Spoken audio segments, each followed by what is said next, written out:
Angelica, thank you so much for coming on our marketing podcast today. I really appreciate that. Can you share a little bit about your marketing background with us? Of course, and thank you, of course, for having me. So, marketing background starts kind of super young, as in, I understood for some reason marketing principles when other people didn't. And at that time, I got married at 19. By that time, I was like 20, 21. I was working for a real estate office in Florida. And the broker was telling me like, how do I market this house? And I was just coming up with ideas that I had heard of, and it just made sense to me. And at some point, everybody was like, look, you're a self taught graphic designer. You understand this world. Why don't you really lean into it? And for me, it was such a piece of cake.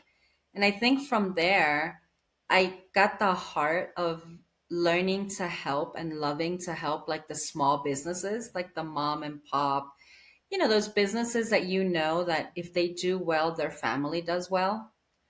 It's not like the really big corporations that have millions of dollars to spend on marketing. It's these people are trying to make a living and do the best they can. And I think from that's where my background started. It just started really with like really young, being a single mom, knowing that whatever you do, you sell, you promote, you can sell and make a living off. And I just absolutely fell in love with that idea of, helping the smaller ones learn and not become so small always. That's great. So, like, how did you actually start like doing the marketing? Ooh, so I'm going to date myself here, obviously. So when I started marketing, um, the internet had come out. It wasn't the biggest thing in the world. So I started marketing, like I said, in a real estate office. And it was a combination of using my graphic design skills and just like what was I considering logic. We were using newspaper back then, like listing and the ads in the newspaper and layouts and the whole thing, as well as starting to get people's email address and just sending newsletters. I actually began with just newsletters. And believe it or not, they still work. You just have to know how to do them. But back then, it was figuring out how to do the print format in, actual newspapers, having a deadline, having to incorporate all these things, and then just start creating that famous database. You're not a business, especially in the digital world now. You're not a real functioning business unless you have like a mailing list of people that follow you and all these things. And that's actually how I started. I started with newspaper and newsletters. And then, as things change and progress, just like now, you evolve and you start growing more things. But the digital marketing came way after. But that's how I started with newsletters, selling homes. I mean, yeah. Cool. So, what type of marketing do you do now? So now I've done like the full circle. Now I'm more focused because there is a part to me that's like the spirituality and all of that. So I've been a healer, I've been a coach, I've been all of that, or I am that. The kind of marketing that I do now focuses a lot on where my client is. And most of my clients now are coaches and healers and small entrepreneurs. And a lot of the marketing, believe it or not, that I do actually starts in the mind and in the process of my client. Because every other marketing person will say, okay, who are you helping? What's your product? What's your transformation? I actually ask them to take a step back and I say, why? Why do you do what you do? And why are these people your clients? Because usually when they have that absolutely clear, then the transformation, the messaging, the value, all of that flows. If not, they're still struggling with what kind of content do I write? When do I post? What's the best social media? And I can help them with all of that. As a consultant, I'm able to see where that client is in their mind, in their business, in their structure, in their organization. And then I help what's the best marketing avenue for them and for where they want to get to in their business. Does that make sense? I'm a little different in a marketing sense in that way. Yeah, I definitely, hear a lot of people speak about the importance of why. And they said that definitely, I think it's great for motivation, at least like, especially when you're starting out, because if he's like when you're trying to create your content, you don't know why you're trying to help people, what's driving you, what's the passion. And I think people can see right through that. Like, if you write content and you don't sound excited about your offering, you're really enthusiastic, like, you don't really care much, then people are not going to buy your products and services. But if you show like you're really excited about what you're offering, then the Right. energy, they talk about like the world of energy, the energy people can read. Like, at some level, everybody's like a psychic where everybody can, like, people can read like what's behind the words, like on a Right. website, social media, and people pick Right. up on that energy. And like Hmm. it's like if you're really like passionate about helping people and like your heart is open, people can see that. Right. And it's not just that, it's also for the business owner. If you're and it's perfectly fine. And I tell clients all the time, just be clear on your personal why. Why are you doing this? Healers and coaches, they always say the nice, fluffy stuff, right? I want to help heal the world. I want to help people feel better. Okay, that's fine. But why? Like, why did you get into this? But even a business that's just focused on making a business and growing money, let's say a trucking business, let's say a computer business, like, let's not even talk spiritual, just any kind of business, you can be in it and honestly say, hell, I'm in it for the money. I know there's good money in this industry. Cool. That's your motivation. You know that if you work hard in this business or you figure it out and you have it organized and you have it structured and you market it right, your business will grow and your finances will grow because you believe that's a great industry. Perfect. Just be clear on it. So I don't tell people all the time. It just depends who they are as well. I don't tell them all the time you have to follow your passion in the business, but there's something you have to like about the business because what happens?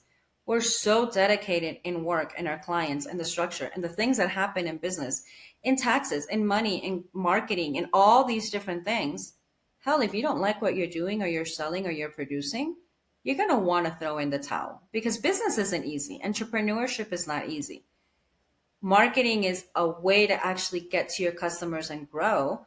But as a business owner, you need to have everything structured. You need to have all those boxes filled out for you as a person of what's going to keep you motivated in this job, in this marketplace, in this whole reality when everything goes to heck.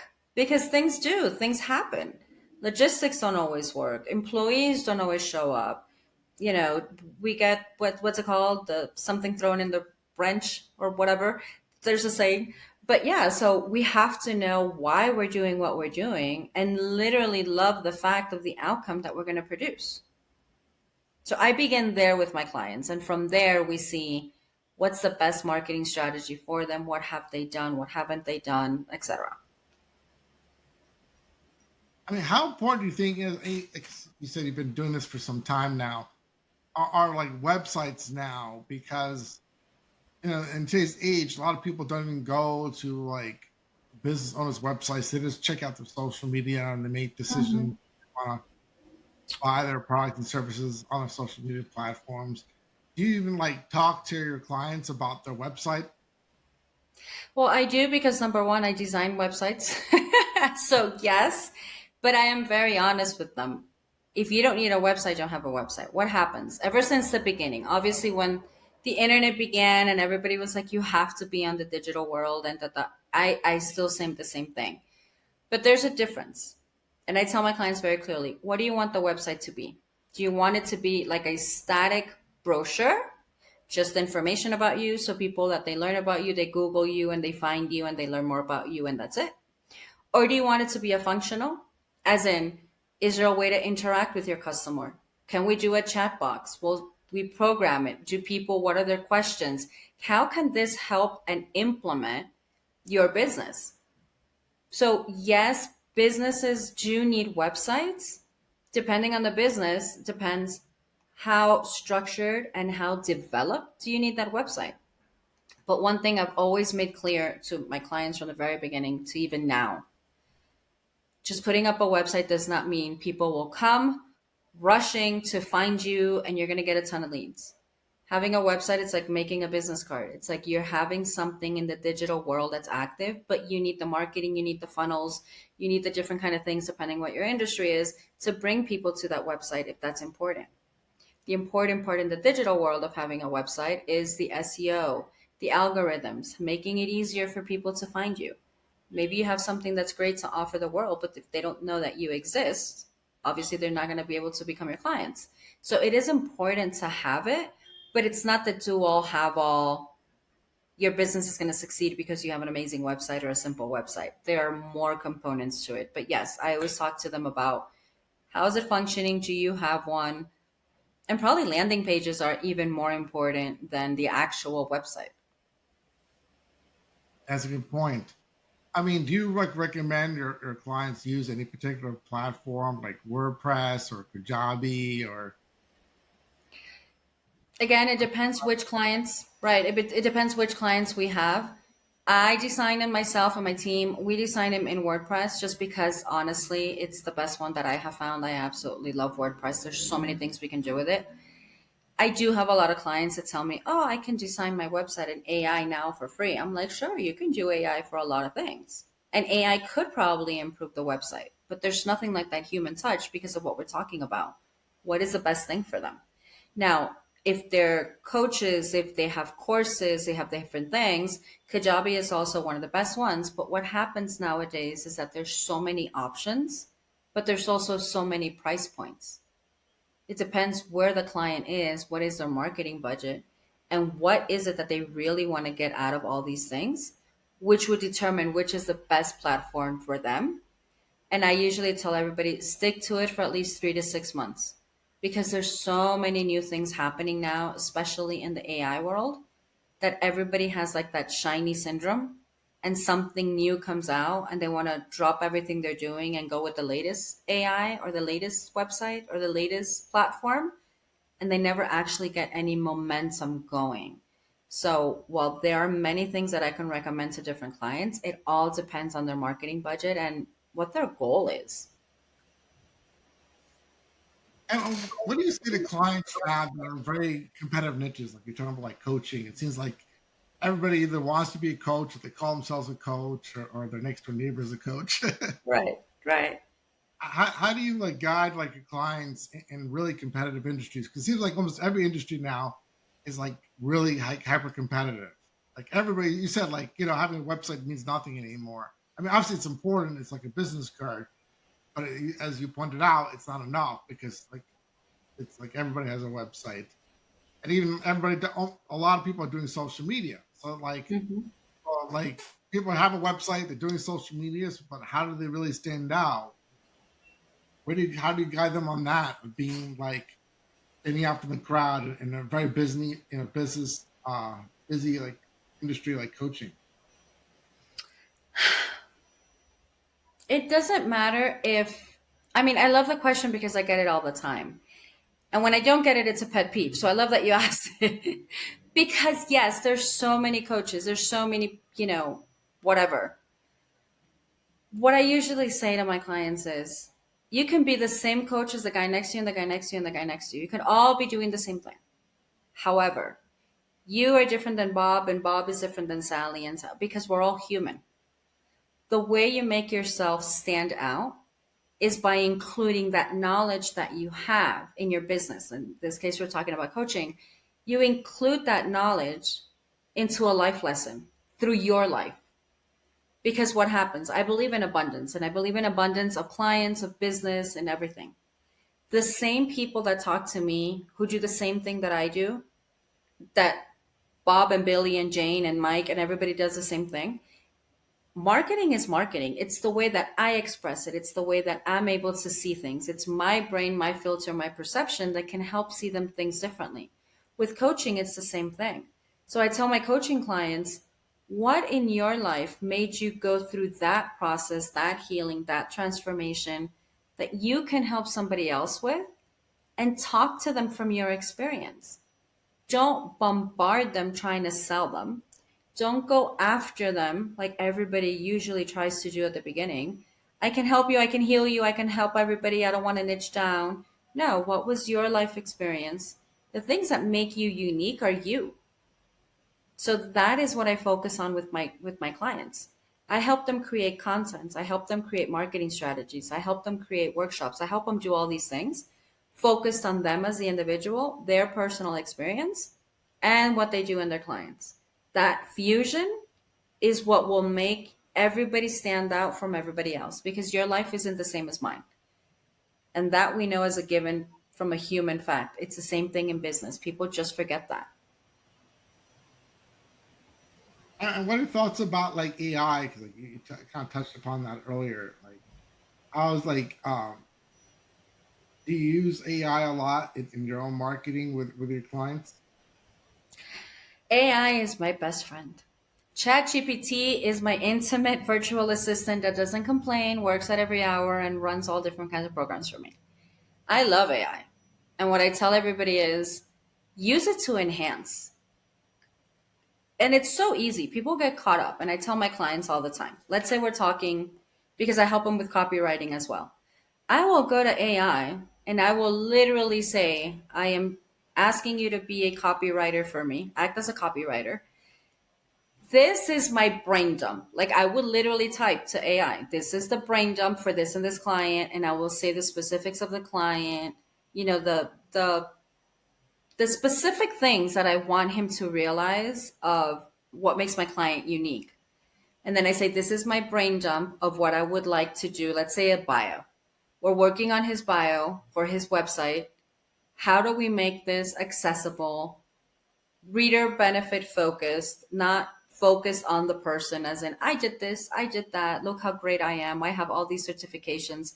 Somebody wants to hire you, they really don't care. They just want to know that you can achieve the promise you're selling them. Your background doesn't matter as long as you know how to do it. So I will tell AI all these things. The person does this, this, and this. Help me write it. And AI writes it even more beautiful than a copywriter in 30 seconds. So I tell people, yes, use AI. Don't count on AI to just give you the answer. You have to do your part. You have to put the input. You have to break it down and give it your tone, give it your voice, give it the direction. But it's such a faster computer than our own brain. It would be silly for us not to take advantage and use AI. That's my personal opinion because I use it for everything. Everything, everything, everything. Cool. So, is there any industries you will not actually do marketing for? Like some people don't want to do marketing for like real estate agents because it's too competitive, or you know. I don't think anybody's ever asked me that. Huh. I think my answer would be I don't think so. I don't think there's an industry I would say no to. Because I'm curious enough to know. I know I've worked a lot of industries. Obviously, I've done real estate, I've done mortgage, I've done oil and gas, construction, remodeling, designing, holistic spirituality, marketing. You know, I coach other coaches, I consult other business consultants. Have I come across one that I'd say I have no idea? And I've done restaurants and modeling. I've done a whole bunch. I don't know. I don't think there's a specific industry or business type that I would say no to. I think I would be up for the challenge, actually. It intrigues me. So, I mean, how do you do your marketing differently in an industry that's really competitive versus one that has almost like no competition? Like if somebody created like a new product that nobody knows about, like how do you market that? Like if somebody invented, let's say, like I don't know, like a new device or something. Well, marketing, we've always been taught that if there's competition, there's a market. So the fact that they invented something that nobody knows about, I would have to look into the research of, well, if nobody knows about this, how do we know people actually want to buy it? And based on the research of if they want to buy it, how do we get to those kind of people? So again, I think that's like a challenge that you're like proposing for me, as in like, I would actually love to get a client like that to see what we would do. Because what happens in a world that's so competitive, like we're talking about, and let's say coaching and business and stuff like that, in that kind of world, having competition isn't a bad thing. What we said before, being unique and different mostly comes from your experience as a business owner. So, what is your experience with this? How do you see this? Or let's say it's a physical product, right? Let's say it's a pen. How do I make this pen as unique as possible? And who can I sell this pen to? So then you start looking, okay, the pen is pink, it's a ballpoint. You start reducing the audience, right? Who are the people who love pink, who would actually take their notes in pink, who like ball pen?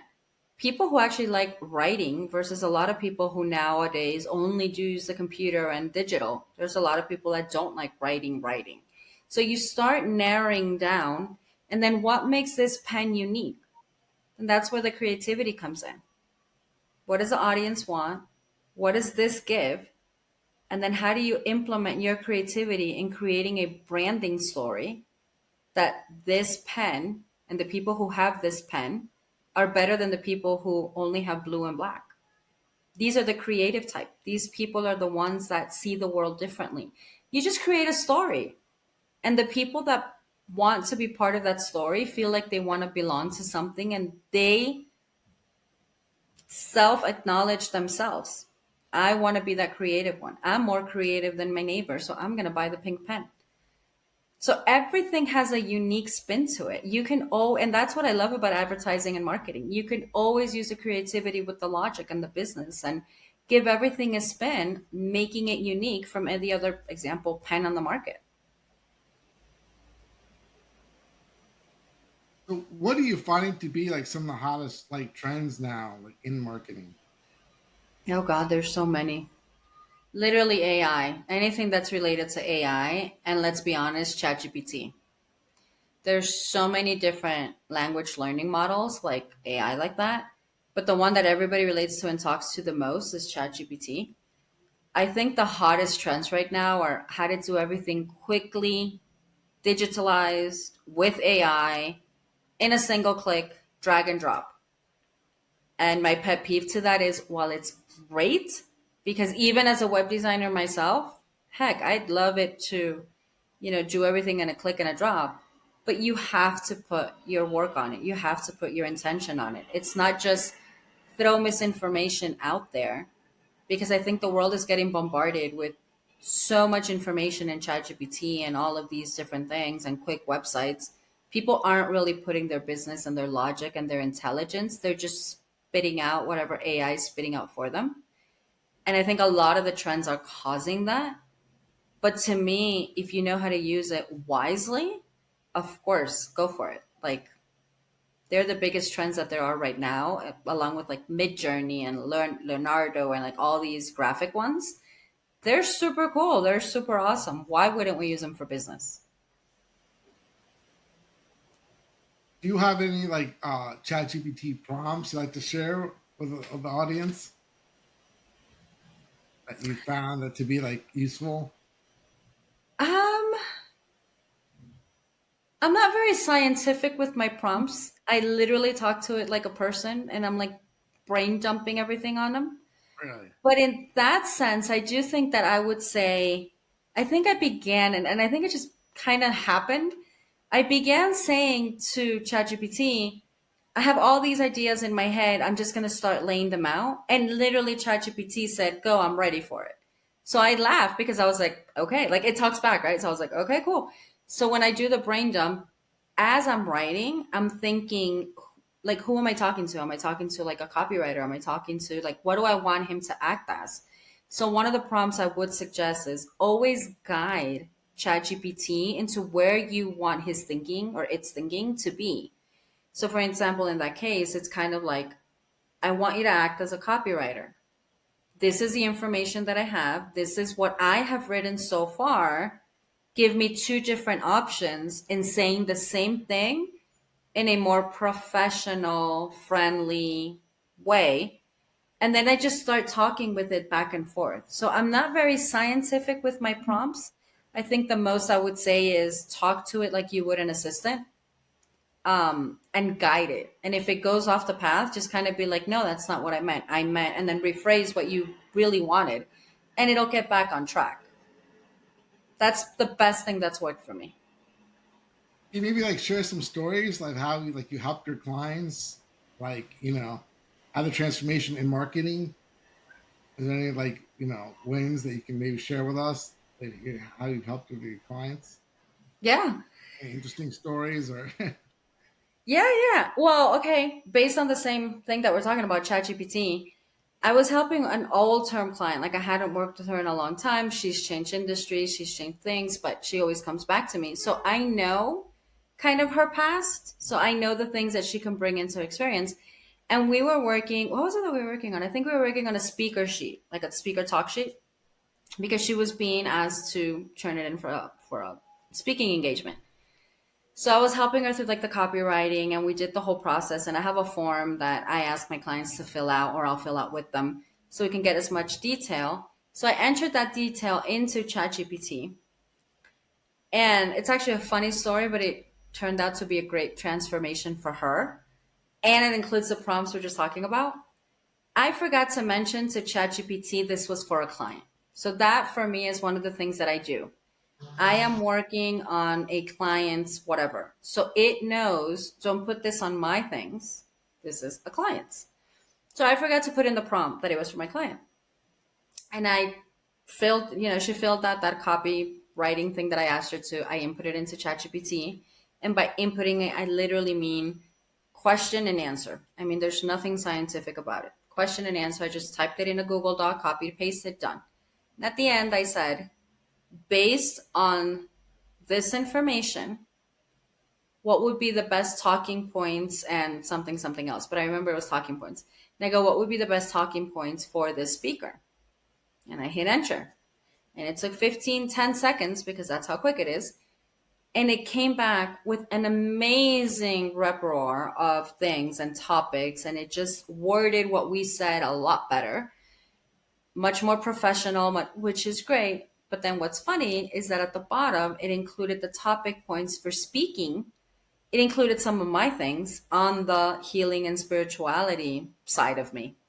So it gave her new topics that she had never considered speaking on, but that she obviously had the knowledge that she could have, that we actually kept them in. Now the transformation for her, so that was a nice mistake on part of ChatGPT on our behalf. The transformation for her is that she was able to blend in her knowledge because again, we can all speak on the same thing, but it's her experience that made it unique. So the actual people selected her as one of the speakers, top paid speakers, by the way. It wasn't like a free gig or anything. They were paying her to speak. They chose the speaking topic, which ChatGPT gave, thinking it was mixing it in with mine, but she put her own spin to it with her own twist. And it was one of the greatest standing ovation speaking things that she has ever had up to this day. So you never know with marketing, with creativity, with AI, where things can lead you. But it shows how being unique with your experience and your things makes you stand out from everybody else. Imagine how many other applications these people got for wanting, people wanting to go speak on their stage and get paid for it. There were hundreds of people, hundreds and hundreds of people. And she got chosen because of a quote unquote mistake ChatGPT did when we were doing the copywriting. So that's one of the fun transformational things that have happened with our clients. That's really cool. Like, how do you like when people like feel like overwhelmed with like the marketing? Because a lot of people are not like you or me that like live and breathe marketing for many years and all those things. How do you like, what advice do you give to people that like just feel overwhelmed, like you said, like, oh my god, it's like I gotta learn websites, I gotta learn social media, I gotta learn AI, I learn this and that, and set my emails, and it's like, especially people who are not technical oriented, it's very overwhelming. Right. So what advice to give to people like that feel overwhelmed? I'll give two. I'll give three. One is relax. Like literally. Let's just start there. Relax. Because it can become overwhelming. And even for us as marketers, we also sometimes are like, oh my God, and I want to do this and I can improve it this way. And we also have to learn where to stop, right? Stop, see ROI, see metrics, see purpose, and figure out what's the next step. So one of the things I would tell clients in this case, or I would suggest your audience is you don't have to do everything. And especially you don't have to do everything at once. Just like we're talking about AI, there's a new 5 AIs coming out, what, weekly? And the ones that are already out are making improvements. So we're always hearing of something new. It doesn't mean we have to run and do everything and sign up for everything. Just like in marketing. Yes, there's social media marketing, there's email marketing, there's text marketing, there's video. There's so many different kinds of marketing. It doesn't mean the business owner has to be involved in all of them. My advice is if you're feeling overwhelmed, it's one of two reasons. One, you're dividing your time, your budget, and your message into way too many channels, and you're not being strategic on it. Because when we're overwhelmed, it's because it's chaotic. It's not that the leads are coming in, it's more like we're pushing, pushing, pushing, and that gets overwhelming. And the second is what we said at the beginning. In order to not get overwhelmed, we have to go back to even before the why of the messaging. It's not just be clear on your messaging, it's be clear on you as a business owner. Why are you doing this? Where's your heart in it? What's your motive on it? And what's one marketing channel that will reach you the success that you want, even if in the short term? Because once that's stable, then you can do another one. But I don't suggest to people to do more than three different channels at the same time. Once those three channels are good, they're working, and usually that's all a business needs. Three channels is more than enough. But if you want to do a fourth marketing channel, make sure those three are good, running stable, bringing in income, bringing in ROI, constant flow of leads, and like the funnel. And then you can start venturing to others and biggers because we always want to grow. We always want to expand. But there's a difference between expanding and then going chaotic.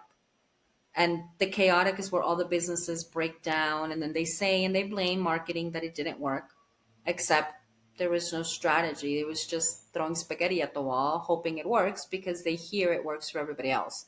So if they're feeling overwhelmed, those would be the three things that I would say. Take a breath, make sure you're working the channels that you actually know are working full percent, and you don't have to go for all the shiny syndromes.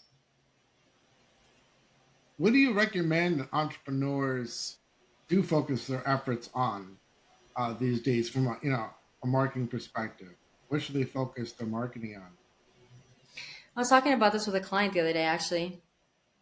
The easiest thing in the world, listen to your clients or listen to your audience if you still don't have clients. The people that you're wanting to serve or your business serves are everywhere talking about what they need, what their objections are, what they're looking to help them in their lives. Listen, just listening to somebody. No digital strategy, no anything is better than you actually doing that research and knowing what is it that your clients want. What are they talking about today? Not 5 years ago when you started your business, not 10 years ago when you first learned you wanted to be a coach, not what everybody's telling you about where the future is taking us. No, listen to the people right now. Where are they at? And talk to them about that. Just a simple relationship. Marketing is nothing. And that's one of the things I used to say before. I haven't said it in a while, actually. Marketing is one of the simplest and oldest forms of communication there is. We've just made it into business and we've made it into money and results and metrics and ROI and all these complicated things. All marketing really is knowing that somebody has a problem and you knowing that you can solve it and saying, hey, I know how to help you fix that. That's all marketing is. It really is all about relationships. Now there's so many billion people in the world, there's so many thousands of businesses, there's so many thousands of people doing the same thing. Now it's a little bit more, okay, how do we get to those people? Because everybody's telling them the same thing. That goes again into the how are you unique? But basically just marketing is relationship building. How can you build relationships with the people you want to help serve? Meet them where they are. What are they needing? What are they talking about? It's as easy as sending somebody an email message and saying, hey, I have 30 minutes. How's your business going? How can I help? Easy. Oh, that's great. So, I mean, do you help like your clients put systems together, like aside from the website? You set up their social media, their email, their Yeah. call campaigns and stuff like that. Yeah, I do. So I'm more of a consultant, business consultant. So I include marketing. I include like the structures, the organizational structures. Again, what makes me unique, I have executive administrative assistant way in my background. I have marketing assistant. I have all of these different hats that I've worn through the years. I can come into a business, and I have been the right hand person to top businesses. I can come into a business and say, this system, your organizational system, your employee system, your structured system, your client system, like our business runs on systems. Whether you're a one person business or whether you're 100, entrepreneur business. Every business has different structures. Every department has different organizations. I'm able to come in and say, okay, how much money did you make last year? And let's see where that money went. Where can we improve that money to go? What aspects can you put into marketing?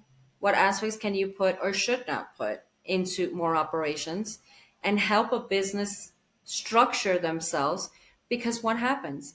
Building a business isn't just what a lot of people actually think, which is income and expense. There's so much more in between that goes on in a business.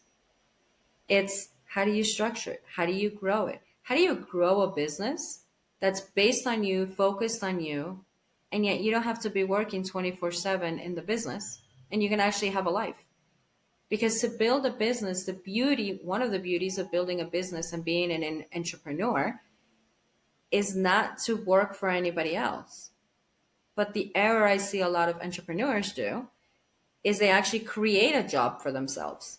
Then they can't go on the family trip and they can't do this because they're so busy working on their business that it's kind of even better that they sometimes think, damn, I should probably just stuck with the 9 to 5. I would get paid and I would have vacation. And that's not the point. The point in having a business is to actually be able to do a business, do a life, and have fun. That's my motto. We need to have fun in life. We need to structure our business, our systems, our organization. That includes business, that includes marketing, that includes human resources, if human resources is a thing. Nowadays, that includes AI. ChatGPT doesn't ask for vacation. So we can ask ChatGPT to do all of this structure and it'll build it out for us. I come in and I help them with all of those different aspects. So it's not just the marketing I help them with. So as a consultant, I help them with everything. But at the same time, I'm not a consultant that says, go find the marketer or go find the graphic designer, because I am all those things. So I literally say, okay, let's work on this together. And I go hand by hand with them and I work it on with them. So it's not just come meet me like a doctor, right? Come meet me and then go take 2 vitamins and let me know in a week. It's kind of like, come, let's meet, let's work at this. We have 3 hours together that we're going to work today, VIP session style. And then next week, we're going to see what this job or what this implement or this strategy did. So I'm with them in it, hand in hand. Who are your ideal clients? Open-minded people who want to expand. So the reason I say that is because since we already talked about, I work with many different industries, but my ideal client is somebody who's heartfelt, like they have their heart in their business no matter what it is. Because of the other side of me, I do have a heart for the healers, the coaches, the personal development, the nutrition. Like the coaches and the healers is my ideal client, but not because they're the only ones that I can help, but mostly because I know that their heart is in such a beautiful, good place and they're such great people that I need to kind of hit them on the head a little bit with business and be like, okay, we're building a business. You're not building a charity case unless you're a nonprofit. But they kind of are my ideal clients because I'm able to see not just their growth, but I'm able to be part of that butterfly effect because I know they're helping other people heal. So my heart is in it like, you have to do this for them so that they can go out and do what they came to do in the world, which is part of my mission in helping other people grow and expand. And if we can all make beautiful money and all of us have love and peace and happiness, why not? So as long as I can help them structure that. My ideal client is somebody that's open minded, has a beautiful heart purpose of why they're doing the business they're doing, and we will go all in their business until they get to that next level they want to get to. Wonderful. As we get close to closing the podcast, do you have anything else you'd like to share with the audience in terms of what you think is important for them to know about marketing, or any other tips? For all businesses, I think my one advice is why are you doing what you're doing? And just remember that you don't need to follow all the marketing advice. Choose one that feels right, try it, practice it, do it, learn it really well, and then see what results it gave, and then open up to the second one. Because it's what we talked about. People get so overwhelmed and they want to do all these things, and they're told to do all these things, and they're just burning themselves out running in circles. So my advice would be, what is that one marketing thing that you would actually do? Why are you doing the business that you're doing? Stick to that one channel, that one marketing thing that you're doing, and then give it your all. So, if somebody is interested in asking you any questions, when they want to hire you as their marketing consultant, what's the best way to reach you? At the moment, the best thing is my website, which funny enough is a one-page website, which proves that you don't need a gazillion pages. Go to my one-page website. It's Delfly8. So it's DELFLY and then the number 8.com. They can read a little bit more about me and what I do there. And at the bottom, there's a form that when they fill out the form, it sends me a message, lets me know, and it's an application for a one-on-one strategy call to see where they're at, how I can help them. And it's kind of a deep dive into what they're doing, and I'll give them suggestions. So that would be the best place, my website. Well, Angelica, thank you so much for coming on the podcast and sharing all your marketing knowledge and experience with the audience. I really appreciate it. I think a lot of people watch this conversation probably get a lot out of it. So thank you so much for sharing today, and you know and being open to all these different questions. Hope I wasn't too hard on you. No, no, that's perfectly fine. Thank you so much for having me. And yeah, I hope people get something out of it because so many people tell them different things. And my voice is kind of usually the one that's like, no, don't follow all the rainbows. Like, just choose one and be the best one for it and go for it. So I do hope they get something out of it. All right, thank you.